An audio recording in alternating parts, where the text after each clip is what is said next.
ನನಗೆ ಮಂಗಳವಾಗಲಿ. ನನ್ನ ಹೃದಯ ದೇವರ ದರ್ಶನಕ್ಕಾಗಿ ಈ 4 ದಿನಗಳಿಂದಲೂ ಹಂಬಲಿಸುತ್ತಿದ್ದರು.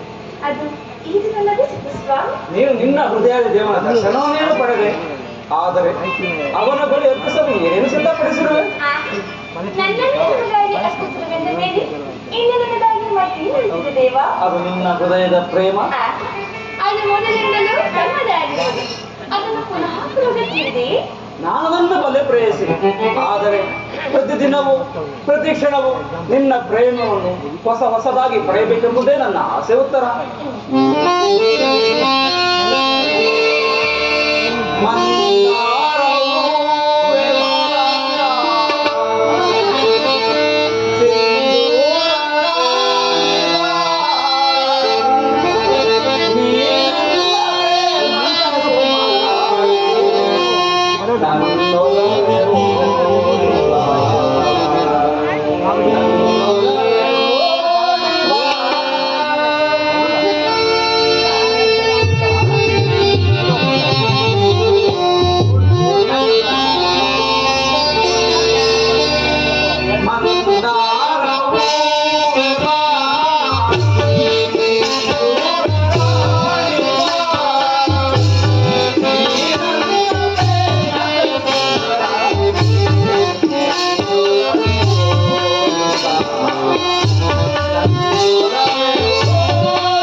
ವಸಂತದ ಬಳ್ಳಿಗಳು ದಿನ ದಿನವೂ ಹೊಸ ಹೊಸ ಕಾರಣದಿಂದ ವಸಂತದ ಬಳ್ಳಿಗಳು ದಿನ ದಿನವೂ ಹೊಸ ಹೊಸ ಹೂಗಳಿಂದ ಈ ಪ್ರಕೃತಿಯನ್ನು ಧರಿಸುವರು. ಆ ಪಕ್ಷಿಗಳು ದಿನ ದಿನವೂ ಹೊಸ ಹೊಸ ಗಾನದಿಂದ ಈ ಸೃಷ್ಟಿಕರ್ತನನ್ನು ಆರಾಧಿಸುವರು. ಸರ್ವ ಸಾಕ್ಷಿಯಾದ ಸೂರ್ಯದೇವನು ದಿನ ದಿನವೂ ಹೊಸ ಹೊಸ ಕಾಂತಿಯಿಂದ ಈ ಜಗತ್ತನ್ನೇ ಬೆಳಗುವನು. ಇಂದಿನ ಆನಂದವು ನಾಳಿನ ದುಃಖದ ಬೀಜ, ನಾಳಿನ ದುಃಖವು ಮುಂದಿನ ಆನಂದದ ಮೂಲ. ಪ್ರೇಮ ವಿಚಾರವೂ ಹಾಗೆ ಪ್ರೇಯಸಿ. ವಿರಹದಿಂದ ಸಮ್ಮಿಳನ, ಸಮ್ಮಿಳನದಿಂದ ಪುನಃ ವಿರಹ. ಈ ವಿರಹ ಮತ್ತು ಸಮ್ಮಿಳನ ಉಭಯ ಭಾವಗಳ ಆಕರ್ಷಣ ವಿಕರ್ಷಣಗಳೇ ಪ್ರೇಮದ ಜೀವ. ಹೃದಯೇಶ್ವರಿ, ನಿನ್ನೆಯ ದಿನ ನಾವು ವಿಯೋಗದ ತೀವ್ರ ಶೋಕದಿಂದ ದಗ್ಧರಾಗಿದ್ದೆವು. ಈ ದಿನ ಪುನಃ ಸಮ್ಮಿಳಿತರಾದೆವು. ಈ ಆನಂದ ಸುಪ್ರಭಾತದಲ್ಲಿ ನಿನ್ನ ಪ್ರೇಮ ಪೂಜೆಯನ್ನು ಹೊಸದಾಗಿ ಕೈಗೊಳ್ಳಬೇಕೆಂಬುದೇ ನನ್ನ ಆಸೆ. ದೇವರ ಪೂಜೆಯನ್ನು ಬಯಸಿದಾಗ ಭಕ್ತಳಾದ ನಾನು ಆಕರ್ಷಿಸಲಿ. ನಾನು ಆಯ್ದು ಕಟ್ಟಿದ ಮಾತು ಸ್ವೀಕರಿಸಿ ಈ ಭಕ್ತರಲ್ಲಿ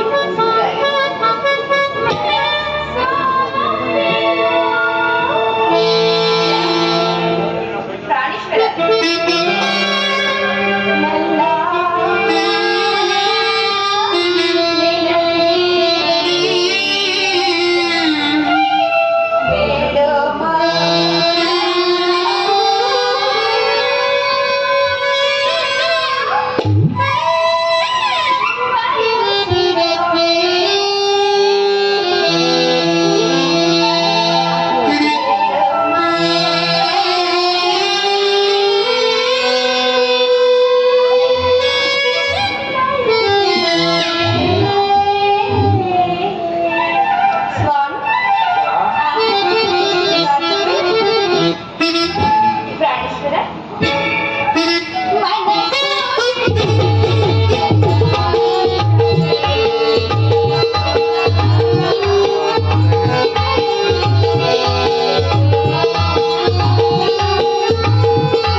ದೇವನು ನಿನ್ನ ಪೂಜೆ ಪ್ರಸನ್ನಾಗಿ ತನ್ನ ಪಾಶದಲ್ಲಿ ತಾನು ಬಾ ನಿಕೃತಕೋ ಸ್ವಾಮಿ, ಈ ದುಃಖದಲ್ಲಿ ನನ್ನಿಂದ ಏನಾದರೂ ಅಪರಾಧವಾಯಿತೆ?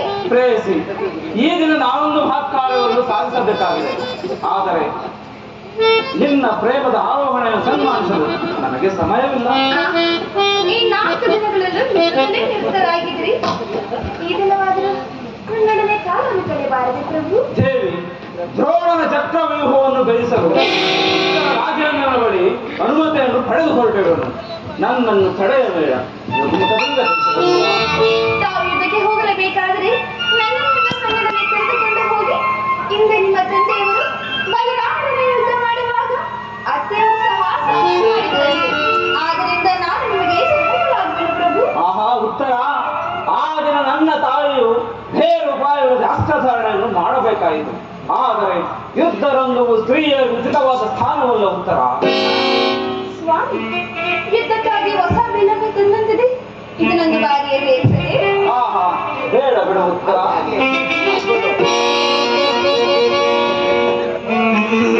ಈ ಕೋಮಲವಾದ ಹಸ್ತಗಳಿಗೆ ಯೋಗ್ಯವಾದ ಕಾರ್ಯಗಳಲ್ಲ. ಅನಂದ್ಯರಾದ ಲಕ್ಷ್ಮಿ, ನಿನ್ನ ಸಖೆಯರು ತೀರ್ದು ತಂದ ಹೂಗಳನ್ನು ಎದೇರಿಸು.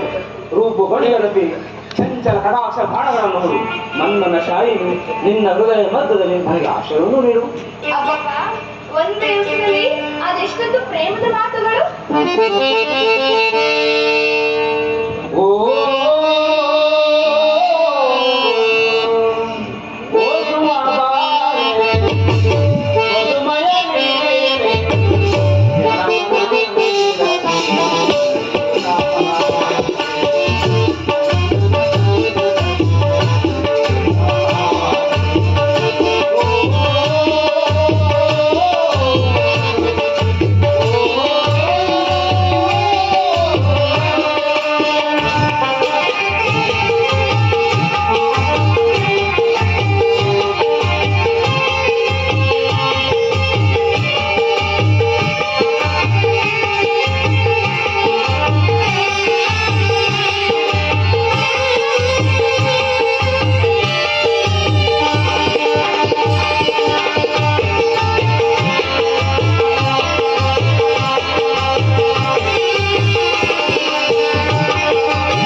ಉತ್ತರ, ಈಗಿನ ಘೋರ ಯುದ್ಧವು ಬಂದೊದಗಿದೆ. ಈಗಲೂ ನೀನು ಗೊತ್ತಿರುವೆಯಲ್ಲ, ಅಥವಾ ಪ್ರಪಂಚದಲ್ಲಿ ಸೃಷ್ಟಿಕರ್ತರಿಬ್ಬರೆಂದು ತೋರುತ್ತದೆ. ಈ ಘೋರ ಯುದ್ಧವನ್ನು ನಿಲ್ಲಿಸಿದ ಹೃದಯಹೀನನಾದ ವಿಧಾತನೇ ಬೇರೆ, ಹಾಸ್ಯಪ್ರಿಯ ದಾನಮನಿಯಾದ ಈ ಉತ್ತರ ನಿಲ್ಲಿಸಿದ ಕಲಾವಿದನಾದ ವಿಧಾತನೇ ಬೇರೆ. ಪರಸ್ಪರ ಸಂಬಂಧವಿಲ್ಲದ ಎರಡು ಭಿನ್ನ ಪ್ರಪಂಚಗಳು ಉತ್ತರ. ಇದುವರೆಗೂ ದಾನಶೀಲೆಯಾದ ಹಾಸ್ಯಪ್ರಿಯಾದ ಒಬ್ಬ ಉತ್ತರ ನೋಡಿದರೆ, ಇನ್ನು ಮುಂದೆ ವೀರಾಂಗನೆಯಾದ ವೀರಸ್ತ್ರೀಯಾದ ಮತ್ತೊಬ್ಬ ಉತ್ತರವನ್ನು ನೋಡಿ ಗಮನಿಸುವ. ಹಾಗಾದರೆ ನನ್ನನ್ನು ಸ್ವಲ್ಪ ಸಿಕ್ತರಾಗಿ ಬೆಳೆಸಿಕೊಳ್ಳುವೆಯಾ? ನನಗೋಸ್ಕರ ಸ್ವಲ್ಪವೂ ದುಃಖಿಸುವುದಿಲ್ಲವೇ? ದುಃಖಿಸುವುದಿಲ್ಲ ಪ್ರಭು. ಮನಸ್ಸಿನ ದುಃಖವನ್ನು ಮುಚ್ಚಿಟ್ಟುಕೊಂಡು ಮುಖದಲ್ಲಿ ಹರ್ಷವನ್ನು ಸೂಚಿಸುತ್ತಾರೆ. ಪತಿಯನ್ನು ಬಿಡುವುದಾದ ಪತ್ನಿಯು ವೀರಾಂಗನೆನಿಸಿಕೊಳ್ಳಬಲ್ಲರೆ ನೀನು ನಿನ್ನ ಕರ್ತವ್ಯದಲ್ಲಿ ಸ್ಥಿರನಾಗು. ಉತ್ತರೆಯು ತನ್ನ ಭಾಗದ ಕರ್ತವ್ಯವನ್ನು ಸಾಹಸರ್ಧನೆಯಾಗಿ ನೆರವೇರಿಸುವಳು.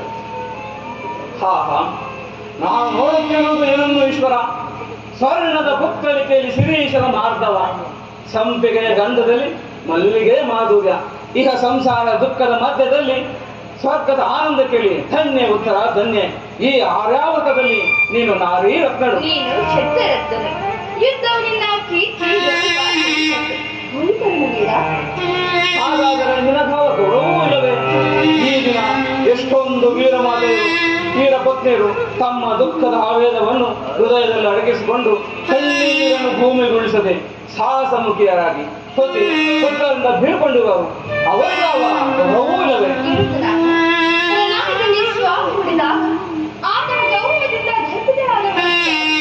ಶತ್ರು ಮಧ್ಯದಲ್ಲಿ ಪುತ್ರನ ಸಾಹಸವನ್ನೆಲ್ಲ ಕೇಳಿ ಆನಂದ ಭಾಷೆಯನ್ನು ಸುರಿಸಿದ ಮಾತು ಯಾರು?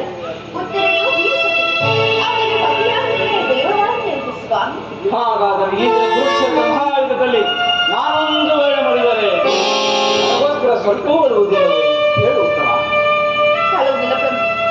ನಿಮ್ಮ ಆಜ್ಞಾವಿರುದ್ಧವಾಗಿ ಒಂದು ದೊಡ್ಡ ಕಂಪನಿಯು ಭೂಮಿಗೆ ಬಿದ್ದರೆ ನನ್ನ ಕೈಯಾಗ ನನ್ನ ಕಣ್ಣುಗಳನ್ನು ಕಿತ್ತು ಪಾಲ್ಗೆ ನಮಗಿನ್ನು ಅನುಜ್ಞೆಯನ್ನು ಕೊಡುತ್ತೇವೆ.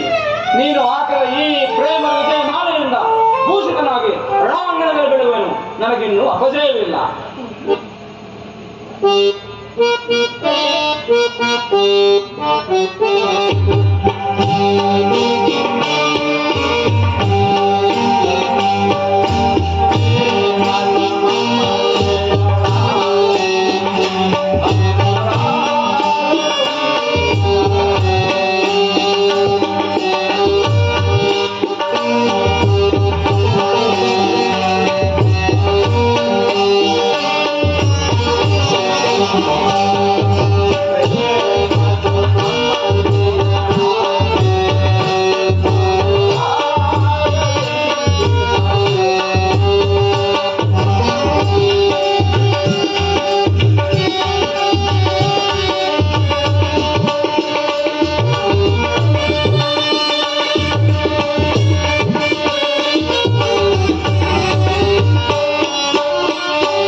ಬಾ